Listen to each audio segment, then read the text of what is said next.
Ek gaan vanmôre lees ons skrifgedeelte in ons Bybelleesrooster vir vandag. Eksodus 3 vers 1 tot 10 en dan ook net die een vers uit Johannes hoofstuk 1 vers 14. Eksodus hoofstuk 3 vanaf vers 1 lees ons die verhaal. Moses het sy skoonvader Jethro, die priester van Midian se kleinvee opgepas. Hy het die kleinvee diep die woestyn ingejaag en uitgekom by die berg van God by Horeb. Daar het die engel van die Here aan hom verskyn in 'n vuur wat uit 'n doringbos opvlam. Moses het gesien daar is 'n doringbos aan die brand, maar die doringbos word souwaar nie verteer nie. Toe dink Moses, ek moet afdraai sodat ek na hierdie buitengewone verskynsel kan kyk. Waarom brand die doringbos dan nie uit nie? Toe die Here sien dat hy afgedraai het om dit van nader te bekyk, het God na hom geroep uit die doringbos, Moses, Moses. Hy het geantwoord, hier is ek. Toe sê die Here, moenie nader kom nie. Trek jou sandale van jou voete af, want die plek waarop jy staan is heilige grond. Daarop sê hy, ek is die God van jou voorvader, die God van Abraham, die God van Isak, die God van Jakob. Moses het sy gesig bedek, want hy was bang om na God te kyk. Die Here sê toe, ek het die ellende van my volk wat in Egipte is duidelik gesien. Hulle noodkreet oor hulle slawedrywers het ek gehoor. Ja, ek ken hulle lyding. Ek het afgekom om hulle uit die hand van Egipte te red en uit daardie land te laat optrek na 'n goeie en uitgestrekte land. Na 'n land wat oorloop van melk en honing, die woonplek van die Kanaaniete, die Hittiete, die Amoriete, die Ferisiete, die Hiwiete en die Jebusiete. En nou kyk, die noodkreet van die Israeliete het my bereik. Ek het ook die verdrukking waarmee Egipte hulle verdruk raak gesien. Gaan dan nou, ek stuur jou na die Farao om my volk, die Israeliete, uit Egipte uit te lei. En dan die apostel Johannes wat die 4de evangelie lees ons in hoofstuk 1 vers 14 hierdie woorde, en die woord het vlees geword en onder ons kom woon. En ons het sy heerlikheid aanskou, 'n heerlikheid soos die van die unieke seun van die Vader, vol genade en waarheid. Die klem dan vanmôre op Eksodus 3 vers 8 waar ons lees dat die Here vir Moses sê, ek het afgekom om my volk Israel te kom red uit Egipte. En dan ook Johannes, die evangelie, vers 14 hoofstuk 1, waar daar gesê word, die woord, verwysende nou na die Here Jesus, het vlees geword en onder ons kom woon. Broers en susters, wanneer ons die Bybel lees en soos wat ons nou ook probeer om in lyn met die Bybelleesrooster wat ons volg, daarna te kyk, dan sien ons dat die Bybel uiteindelik een groot verhaal is van God se besig wees. En dat 'n mens so maklik perspektief kan verloor wanneer jy maar sommer net hier in 'n gedeelte, in 'n hoofstuk in die Bybel ietsiekie lees en die betekenis daarvan vir jou eie lewe probeer verstaan, terwyl jy die groter prentjie van die geheel van die Bybel, terwyl jy dit miskien buite perspektief het in dit wat jy lees. En dit is graag, en dit is vir my die wonderlike ding ook, waarmee hierdie Bybelleesrooster ook vir ons wil help, is om te verstaan dat die Here reeds van Genesis 1 af, die heeltyd dat hy besig was met 'n baie spesifieke plan, wat hy ten uitvoering gebring het, uiteindelik ook in sy seun Jesus Christus, en wat uiteindelik sy voltooiing sal bereik, in dit wat ons lees in Openbaring 21 en ook in Openbaring 22. Nou as ons kyk na hierdie groot prentjie van dit wat die Bybel vir ons leer van God, dan is dit wat heel op die voorgrond staan, die werklikheid om te kan weet dat God nooit op 'n afstand is nie.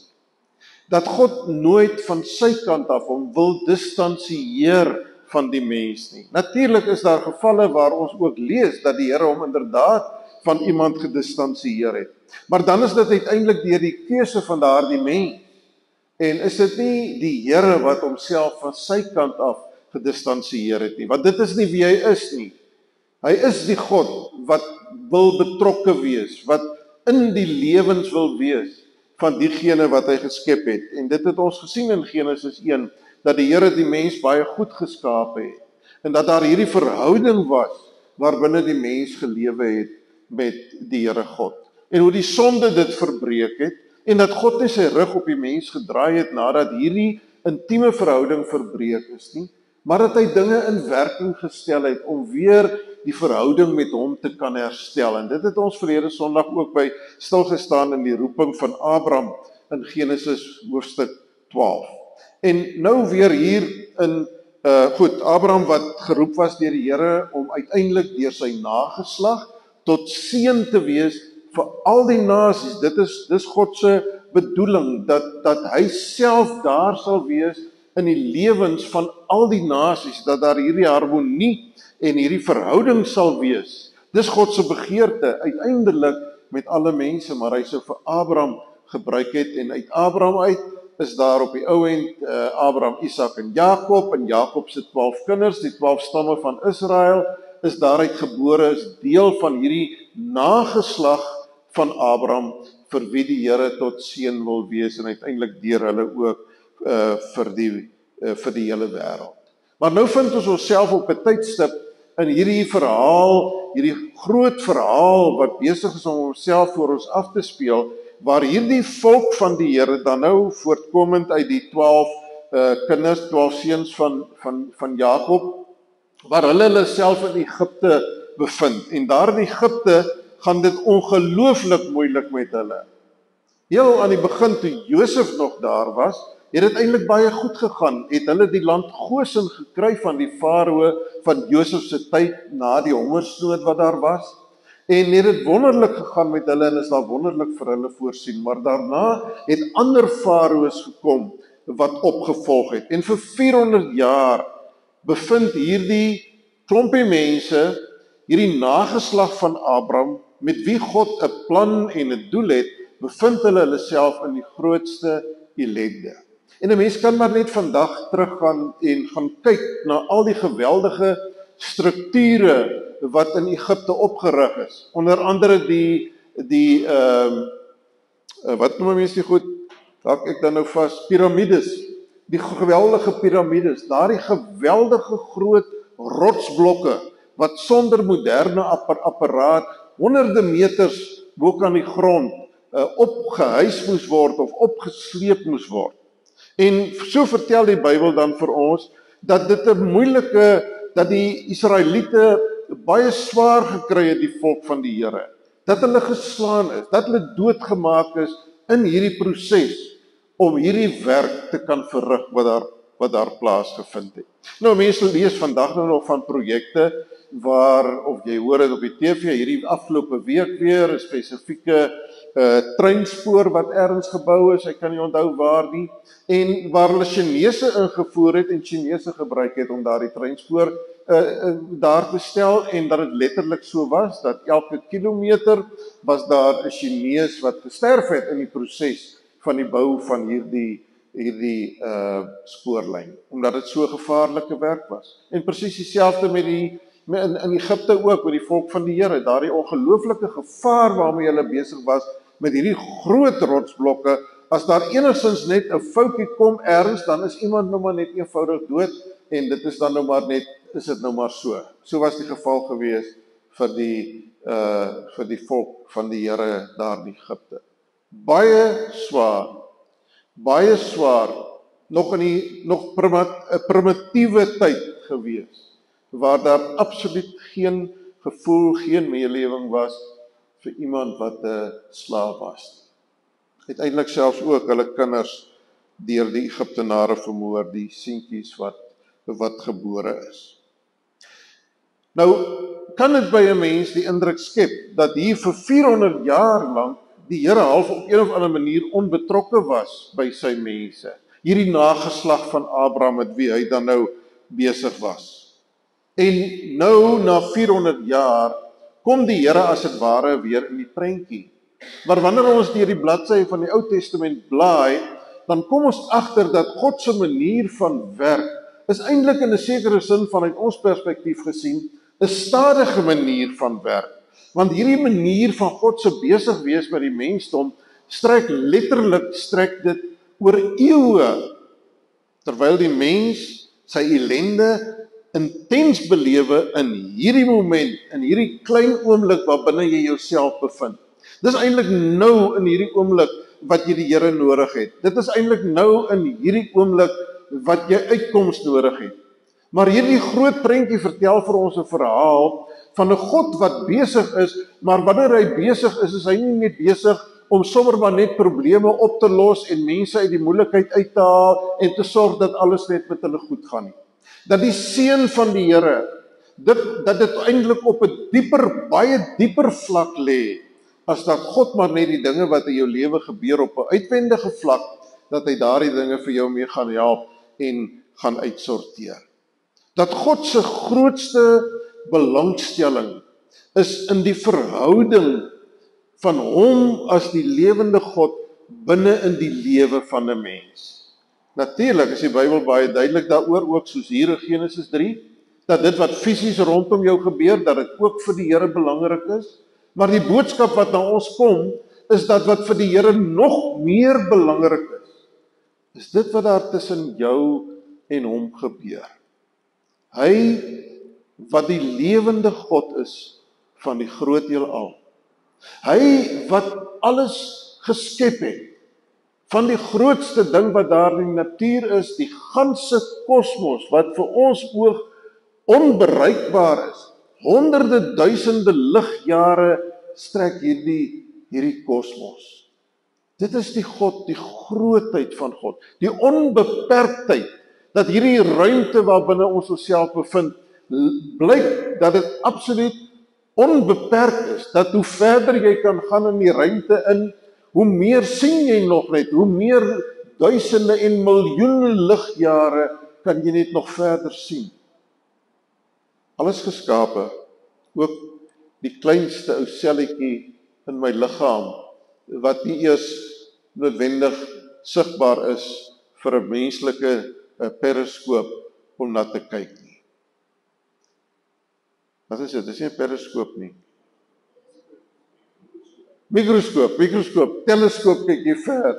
'n Mikroskoop kyk jy na die klein dingetjies en 'n periskoop kyk jy bo kan die water uit. Dis waarmee die duikbote ry. So onder die sterkste mikroskoop is daar sekerlik nog dingetjies wat ons nog nie eers van bewus is nie. En dit alles het God gemaak, en hierdie oneindige, onbeperkte God wat skitter van grootheid en van sy heerlikheid en van sy majesteit.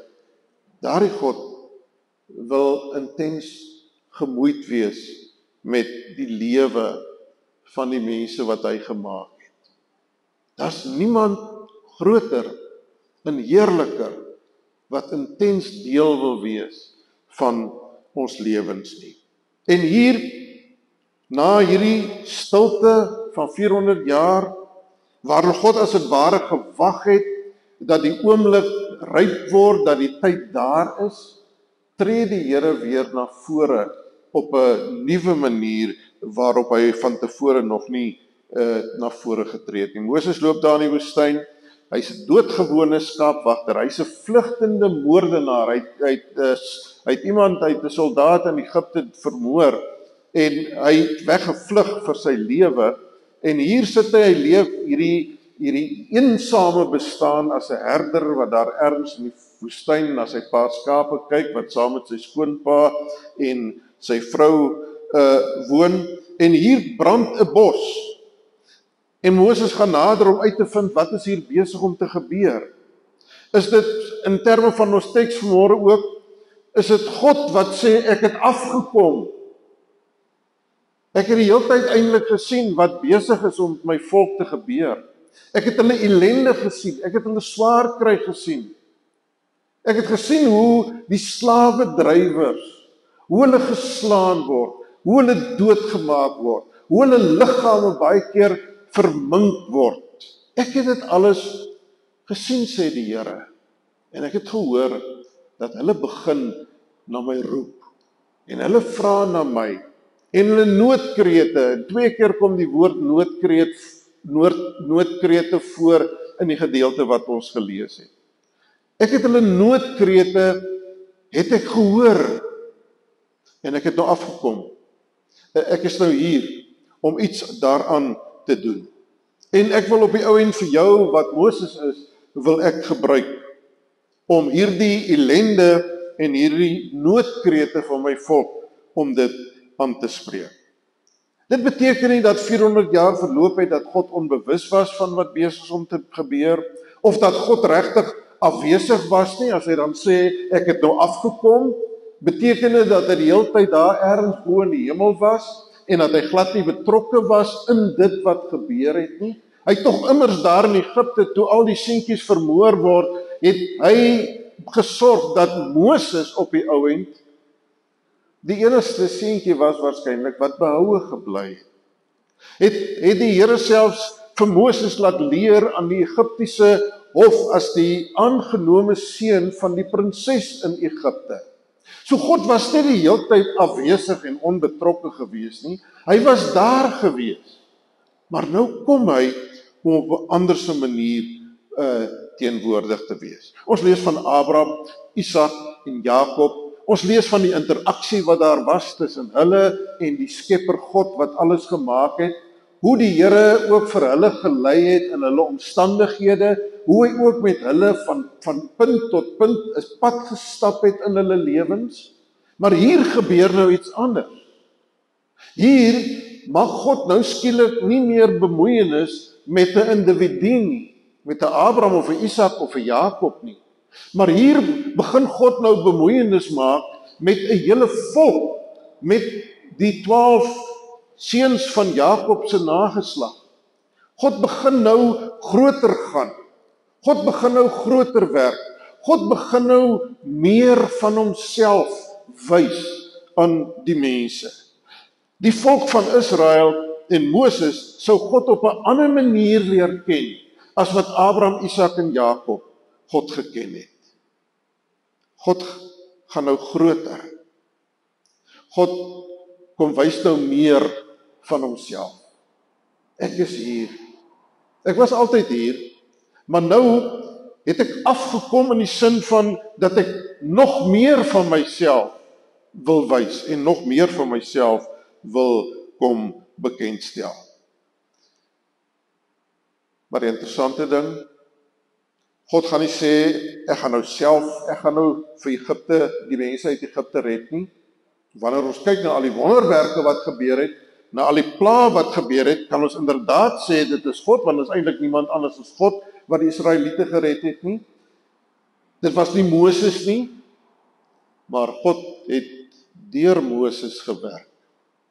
Moses was op die ou end God se gesig vir die volk. Ons lees ook later in die woestyn, nadat hulle uit Egipte land uit is, waar Moses baie in kontak was met die Here, waar Moses bo op die berg was om daar die Here God te ontmoet en die 10 gebooie daar bo op die berg te ontvang, en hoe God die hele tyd met Moses gepraat het, hoe hy sy volk moet lei, dat Moses se gesig op die ou end so geskyn het, dat hy sy gesig moes bedek vir die volk, en dat hy later eintlik op die ou end met Aaron moet praat as 'n middelganger, sodat Aaron weer kan praat met die volk. Moses se gesig het geskitter. Dit was God se teenwoordigheid wat deur Moses weerkaats is en uitgedra is na die volk van die Here toe. Ek het afgekom. Ek is by julle. Hier waar julle deur die woestyn moet trek en hierdie moeilike omstandighede gaan, is ek by julle. Die beloofde land sal ek vir julle gee. Julle sal deur droogvoets deur die Jordaan trek in die beloofde land in. Ek het afgekom. Ek is naby julle. Maar tog, is daar nog afstand tussen God en sy mense. God werk deur 'n Moses en deur 'n Aaron. Toe Moses daar by die doringbos is, toe hy die bos sien brand en hy nader gaan, waar God besig is om homself bekend te stel, waar God wil sê ek het afgekom, sê die Here terselfdertyd vir Moses, moenie nader kom nie. Trek jou sandale uit. God se heiligheid is volkome nog in plek. God is naby, die brandende doringbos wys dit, hierdie bos wat nie uitbrand nie, maar wat net eenvoudig bly brand. Dit is bonatuurlik. Dit is God wat hierso is. God is hier aan die werk. Hy self is daarso, in hierdie brandende doringbos. En wanneer Moses naby kom, moet hy sy sandale uittrek. En op die ou end verberg hy sy aangesig vir die Here, omdat die grootheid van die Here se teenwoordigheid net vir hom te veel was. So wanneer die Here op die ou end nou vir Moses stuur, en Moses is hierdie tussenganger, tussen God en die volk, kan ons sê dat God, ten spyte daarvan, dat hy nou meer van homself geopenbaar het as teenoor die aardsvaders, kan ons terselfdertyd sê dat God eintlik nog steeds ook 'n mate van afstand handhaaf tussen hom en sy mense. God begin die verlossing. God maak die verlossing moontlik. Maar hy self is in 'n sekere sin nog op die berg Horeb. Later toe hulle die tabernakel bou tussen hulle om te sê God het afgekom, God is hier by ons, het God gewoon in die allerheiligste gedeelte van die tabernakel. Dit was die simbool gewees van hier is God op 'n besondere manier teenwoordig. In die Ou Testament lees ons wel van die Heilige Gees wat die teenwoordigheid van God in ons lewens is as mense. Maar ons lees dat die Heilige Gees is net aan sekere mense gegee. Wanneer iemand gesalf is as 'n profeet of 'n priester of 'n koning, was die salfolie die simbool gewees van die Heilige Gees wat op daardie persoon gekom het. Om te sê die Heilige Gees maak dit vir jou moontlik om profeet of priester of koning te wees. Maar ons lees ook soos in die geval van Saul, dat die Heilige Gees ook weer weggeneem is van iemand af. So God se afkom en God se nabywees het die hele tyd nog in die Ou Testament is daar hierdie mate van 'n afstand wat gehandhaaf word.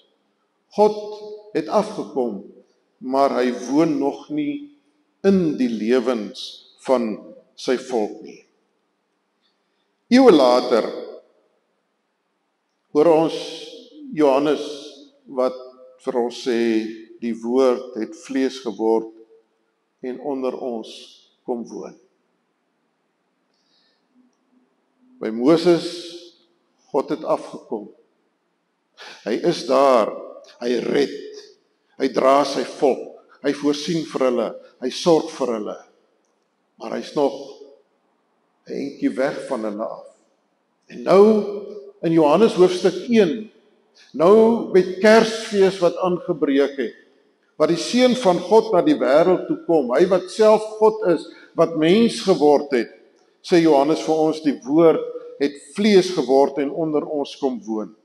Waar God in die Ou Testament gewoon het in die tabernakel, in die allerheiligste gedeelte van die tabernakel, of later van tyd toe die tempel gebou is, waar God teenwoordig was op 'n besondere manier in die allerheiligste van die tempel, waarheen die Israeliete moes gaan as dit ware, om op so 'n besondere manier in teenwoordigheid van die Here te wees. Het God nou gekom en hy het vlees geword deur sy seun.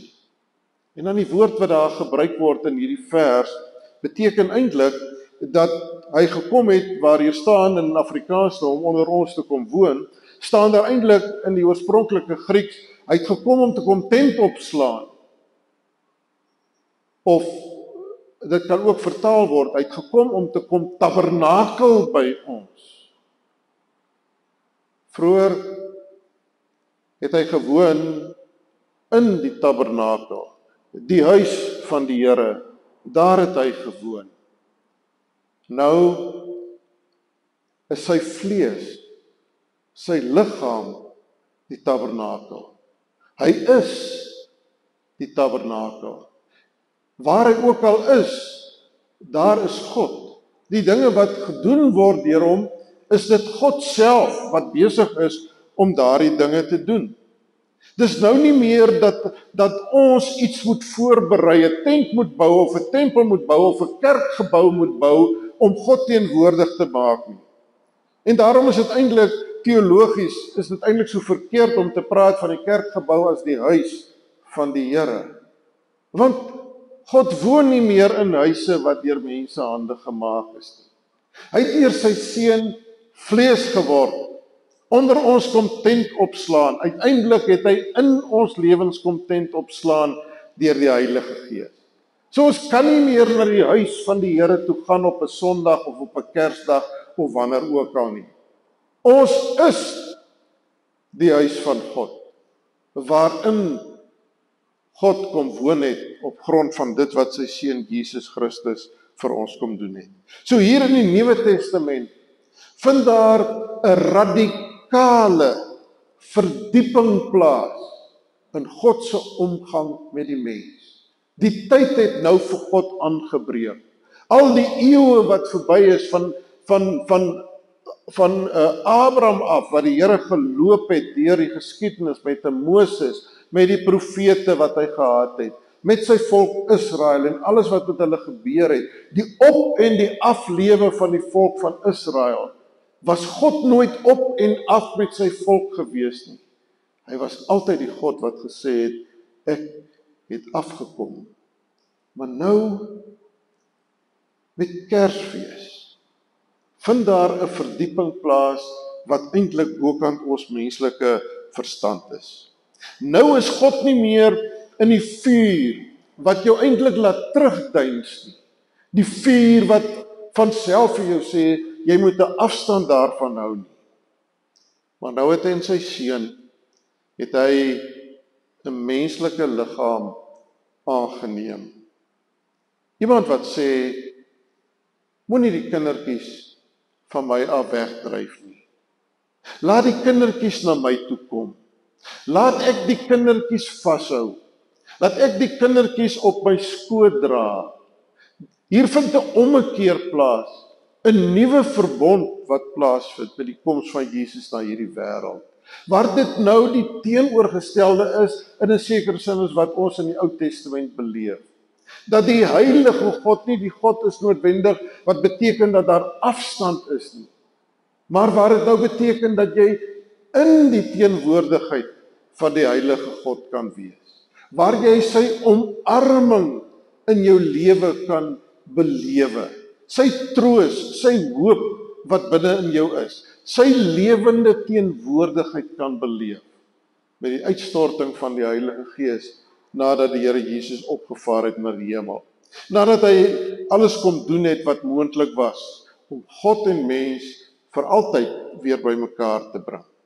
Daarom, toe Jesus daar aan die kruishout van Golgotha sterf, gebeur die merkwaardige ding daar in die tempel, die allerheiligste gedeelte, waar net die hoëpriester een keer 'n jaar kon ingaan in God se teenwoordigheid, wat gesê het, daar's nog hierdie skeiding tussen God en mens, die heilige God is daar, hy handel met ons, maar daar's hierdie afstand tussen ons. Toe die Here Jesus sy laaste asem uitblaas, toe skeur die voorhangsel in die tempel van bo na onder. Nie soos 'n mens wat dit van onder sal vat en dit na bo sal skeur nie.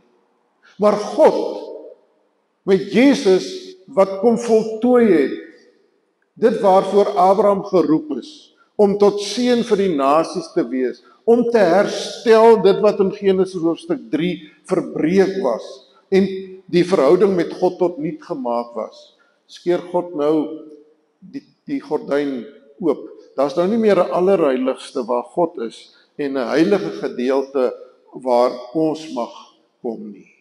Nee, dit word oopgemaak. Die pad na God toe is nou oop. Dit is wat sy seun Jesus Christus kom doen het. Hy kom dat God in ons kan tabernakel. Dat God in ons sy tent kan opslaan. Dat ons kan weet dat God self die heilige God self binne in ons woon. En inderdaad woon hy, die heilige God, dikwels in redelik onheilige lewens. Terwyl ons besig is met al ons worstelinge in die lewe, die op en die af, terwyl ons die begeerte binne in ons het omdat die Here binne in ons lewe deur sy Gees ook gehoorsaam aan hom te leef, om te lewe tot sy eer, en ons terselfdertyd ons elke keer weer bevind in 'n situasie waar ons maar net teenoor onsself en teenoor hom moet erken dat ons lewe nie heilig soos wat hy wil hê dat ons heilig moet wees nie. Daar's hierdie worsteling, die een oomblik voel ek naby aan die Here, die volgende oomblik voel ek myle ver van die Here af verwyder. Maar Kersdag wil vir ons kom sê, daar het iets plaasgevind, onomkeerbaar, dat God het deur die Heilige Gees binne in die wat in hom glo kom woon. Daar's niks meer wat jy kan doen dat God jou meer lief sal hê. Dat God meer teenwoordig in jou lewe sal wees. Maar as ook niks wat jy kan doen wat sal maak dat hy homself volledig uit jou lewe uit onttrek nie. Al maak jy ook wat se draaie in jou lewe, hy sal hom nie self onttrek nie. Want al onttrek jy jou van hom, al is jy ontrou, sê Paulus, hy bly getrou. Hy bly getrou aan jou.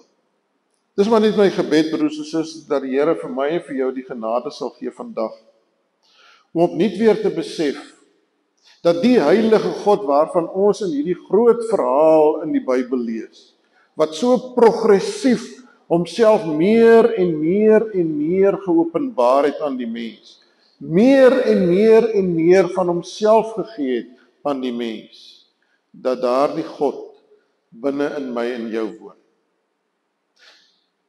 God is een God. God kan nie gedeeltelik in my en jou woon nie. Daar kan nie net 'n stukkie van God in my en jou teenwoordig wees. Wanneer God in my en jou woon, dan woon hy deur sy Gees en op grond van dit wat sy Seun moontlik gemaak het, die versoening deur sy bloed, woon God volledig binne in my en in jou. Al voel jy ook partykeer hy's hoe ver. Al voel jy ook partykeer God is so in en uit in jou lewe. Dis nie waar nie. God gaan nie in en uit nie. Wanneer God in jou lewe ingekom het deur die Heilige Gees, is hy daar in al sy volheid en al sy majesteit. Wanneer jy nie aan hom dink nie, wanneer jy ongehoorsaam is hy daar. Daar's niks wat jy vir hom kan wegsteek nie. Daar's niks wat jy in die donker kan doen wanneer ander mense jou nie sien nie en jy dink jy's redelik veilig. Nee, hy's daar. Hy kyk nie van bo af nie. Hy sien daar bo ergens en ek is hier nie.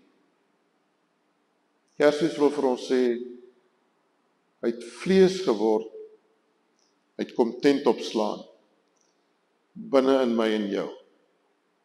So jy hoef nie ver te gaan om God te soek in jou tye van krisis en nood nie. Want hy's by jou. Hy's saam met jou in daai omstandighede.